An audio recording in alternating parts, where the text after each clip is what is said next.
Anyone that's walking on eggshells in a relationship is not really living. They're reacting to life and reacting in a way that really robs you of so much happiness. Think about it. If you're walking on eggshells, your whole mental capacity is focused on the other person. What do I have to do to make them happy? What do I have to do to make sure that they don't get angry? What did I do wrong? Well, how are they going to react when they get home? What's going to happen if they see this? That's the whole thought process of somebody that is walking on eggshells. There's no time to think, how do I feel? What do I need? What makes me happy? There's no time for that because all of your focus is on trying to find the formula of doing, saying, feeling, thinking, or being the right thing so that this other person is happy.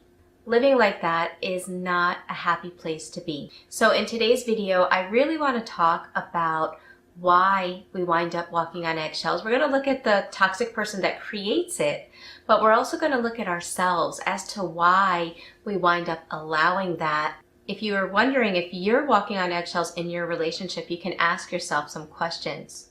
Do you get tense and dread the moments before your significant other comes home from work? Do you feel like their attitude is like a dark cloud that spreads negativity all around them like contagious poison ivy?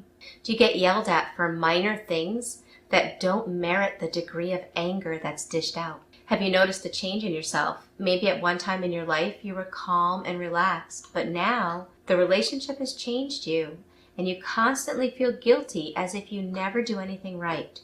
You feel responsible for the moods and behaviors of your partner. You're now second guessing yourself. You don't trust your actions or even your thoughts because nothing seems to make sense, and no matter how hard you try, you still can't find that secret formula to make that person happy. If this resonates with you, you're going to want to watch this video. We're going to start with why we wind up walking on eggshells, what the process is, why we fall into that.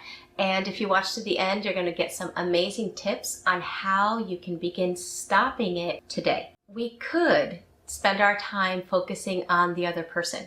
We could say we walk on eggshells because no matter what we do, this person is angry, or they seem to find fault with everything. They have a bad temper. They don't know how to be happy unless things are a certain way. We can make excuse after excuse by looking at the other person's behavior. And the truth is, it's true. Part of the reason why we're walking on eggshells is because we are with somebody that's like that. But here's the thing, if we think that one day that person is going to change and then we can get to stop walking on eggshells, we might as well just wait until the day we die because they aren't going to change. And focusing on their behavior is not going to help the situation. If anything, it makes a person feel helpless.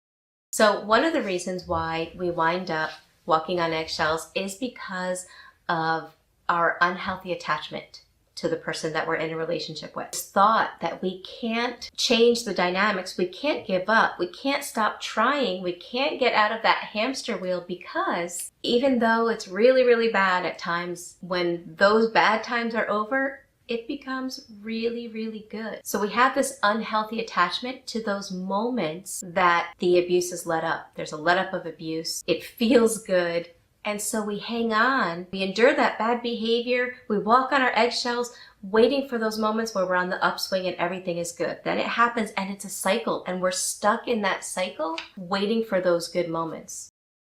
One belief that causes people to walk on eggshells or continue to walk on eggshells for a long period of time is this inner belief that it's their job to fix the situation.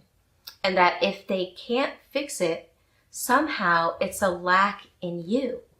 Somehow there's some kind of a belief that you think you're a failure if you're unable to fix the situation.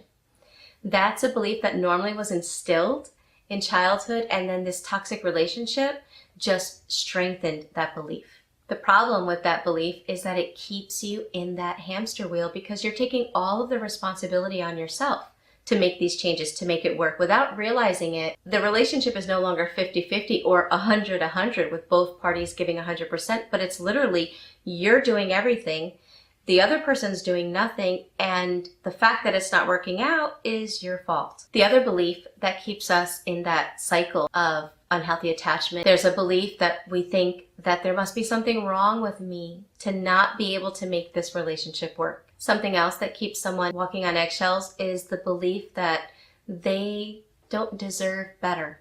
Again, this may be a subconscious belief, but it stems from having a lack of self-love, a lack of self-respect, self-identity. Because of that, you tolerate unhealthy behaviors because you don't have a healthy relationship with self. Okay, that's one of the reasons why we wind up walking on eggshells and not seeing that we have the power to break free of it. And the last thing that I wanted to mention, and this is not an all-inclusive list on why we walk on eggshells, but these are some of the main reasons. The other one is fear. Fear of seeing someone else angry, fear of seeing someone else upset. And again, this is a subconscious belief that stems from childhood. Probably when you were a child, you weren't allowed to do anything that made the other person upset.